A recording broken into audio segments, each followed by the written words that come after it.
the balloon budget, or we stole these. It goes to the flower budget for Alina. So thank you very much. Right, let's get on with the second half. Making his That Wapping Comedy Night debut, the very fabulous, please raise the roof, Mr. Fred Dent! Thank you. How are we? All good? How are you? My granny used to sound on the phone to me when we were growing up. How are you? God, she was posh. Unlike me, I'm a straightforward shooting weekend kind of guy, guys. Don't worry. Is this on? Yeah. Just a quick trigger warning before we begin. My voice will get progressively posher as the set goes on. Nothing I can do about it, I'm afraid. The minute I get near a microphone, the plum in my throat just ripens. The voice of a man whose parents felt with the Queen, bit nouveau riche. Anyway, it's good to be here. I took the Overground, which was doing this thing of being a bit shy, not really wanting to go out. It's not like, like the Tube, for instance, is fucking livid. It's going to get you there, you look up, it's like, stop staring! Fucking hell, you're going bald! These vitamins will help you invest in crypto. The Overground is completely different. The Overground, you sit there, you look up, it's like therapy app. Some kind of sixth form college for trans people, therapy app. A little sign that just says, be kind. Of course I'm fucking kind. I'm on this Buddhist train to nowhere. Bedecked with the rainbow flag. I mean, could you imagine the Bakerloo line with that kind of a makeover? Extraordinary. It'd be like, I don't know, like Reform UK having a float at London Pride. Anyway, I'm quite posh. We can't tell from the voice. We've also got the kind of tall, skinny, posh vibe. The kind of 12-year-old torso that would make a fucking tapeworm blush. White hair, weird fawn-like hairy legs. I feel really mythical at the moment. I feel really weird. I feel like I'm from Narnia. I'm just what happened if the Lion and the Witch fucked in the wardrobe. I've been feeling very insecure about it. I went on holiday recently and my boyfriend, he's French.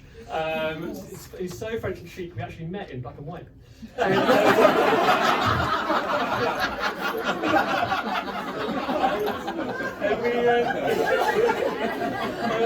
We went on holiday and basically we were in America and we were looking out in America upon a sea of Botox. And I said to him, stupidly I think in hindsight, I was like, if you were to do plastic surgery on me, what would you have done? And I think a generous millisecond later, he was just like, oh, testicle lift. What the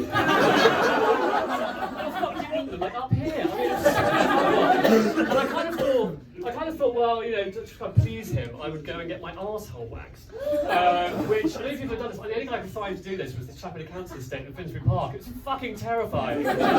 Walking through there with this voice, some guy shouted, what are you doing here, cuz? And I was like, actually, all my cousins are in Gloucestershire for the weekend.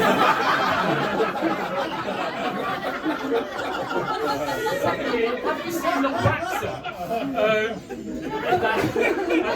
I found a charming man. 10 minutes later, I'm up there on a sort of weird bed thing. I'm in sort of doggy position, completely naked, arsehole in the air. And being gay, you know, this is a home away from home for me. This home is very away from home. Also, so this home had a number on the door. Ugh. Anyway, just as he's pouring molten hot lava down my crack, he has the gall to say to me, where do you come from? And before I can stop it, my arsehole just goes, well, originally the Norman Conquest. Good thing about being posh and gay, of course, is you do get to come across a lot of arseholes. And you get to go abroad to do it. Just pop along to southern Europe, where everyone's gay anyway, because it's so hot. And you can do whatever you like, and that's exactly what I did. I went to live in Paris after uni, which as we know is very southern Europe now. And I had sex with a guy for the first time, and it was great, but all I could think about, weirdly, was school. Not because back then I'd yearned for it, although I kind of have. I remember reading George Orwell's book Down and Out in Paris and London, but hoping it was a manual. Anyway, like, yeah, you kind of, 20 years ago, like, just the word gay was ubiquitous slang for shit, right? You remember that at school, like, everything was so gay it was bad, like, maths was so gay, the weather could be so gay, your parents could be so gay. Right, wind forward to Paris, there's this guy's dick in my arse and another one floating around here. And all I can think at that exact moment is, oh, this is quite gay, actually. Don't know what the old gay weather thinks about this. Are you jealous? I should have known. I should have known. I first went to boarding school when I was 7, and when I got there, I opted to play the bagpipes. Is there a gayer, louder cry for help than the bagpipes? Think about it, guys. You're blowing one end, you're fingering the other. There's a sack in between. I mean, it's ridiculous. I was able to do all of that. I was able to go to my school. I was able to go to all my boarding schools. My granny paid the fees of the aforementioned posh voice. She was an amazing woman. She had two main hobbies, my granny. She had kleptomania, and then she had everything and lived in a fucking castle. And killing animals. And kleptomania was nuts. She was like a shit Robin Hood. She sort of stole from the rich to give to the rich. Killing animals, the animals she enjoyed killing the most, right, which is terrible, were dove. Literally, the messenger of peace. I kept asking her about it, and to be fair though, she didn't have a message of peace to give, my granny, and it is quite hard to love thy neighbour when you live within a moat. No, she was great, and I always felt there's quite a connection between kind of like, you know, the idea of all boys boarding schools and homosexuality and stuff. And I didn't, not the case with my dad. My dad went to the same school as me, not the same time, and he got expelled for bringing a girl back. He managed to sneak a girl back, and he was snitched on by a boy the year above, and that boy's name, I shit you not, was Mark Thatcher. Absolutely amazing. It made the press at the time, like Tory tells truth. It was very weird. Like it was a very weird place to go to school. Like we wore black ties in honour of Queen Victoria's death, and body cameras in honour of Prince Andrew's life.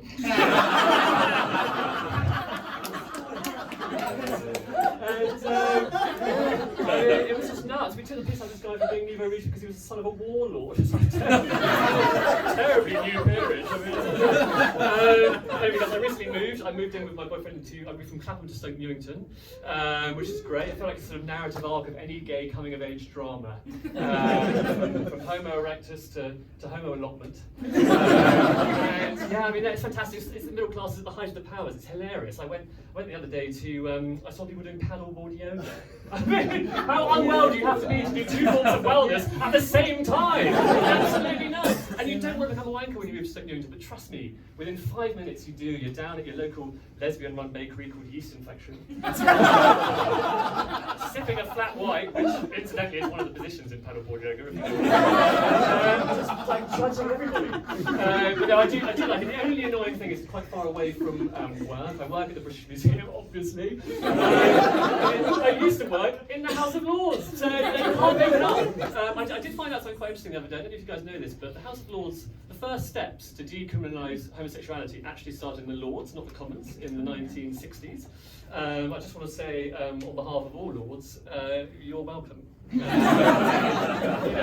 feel like on a macro level, posh and gays have a lot in common. You know, there's like Catholicism, labradoodles, cockfighting. It's all there. But on a kind of like micro level within me, the sort of like still the conflict is still quite raw. Like I didn't know that rimming wasn't just walking around the edge of my estate. Anyway, yeah, and it's very nice. It's very nice to work there. And the British Museum is fantastic. Obviously, a very problematic place to work. Very problematic for me because I feel like, well, it's quite nice in inverse therapy because it's kind of like all these mummies, they've all had their hearts ripped out, but none of them can send me to boarding school. Which is great. But there's something quite problematic because there's loads of like sculptures of kind of young Greek men, and they're a bit like, you know, they're slightly underage, they've got 6 packs, and I kind of fancy them, but they're quite like underage. I don't know if you go to indoor climbing centres, but without the aura of chronic loneliness. Yeah, and it's just quite weird. And then you kind of got like, you know, the heads of the departments of the British Museum are called the keepers.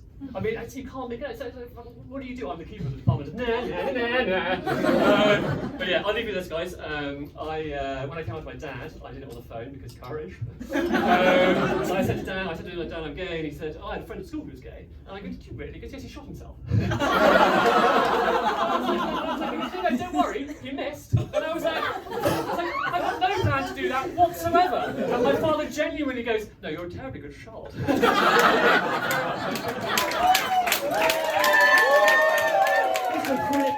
Ladies and gentlemen, all the way from Stoke Newington, the Wapping of the North.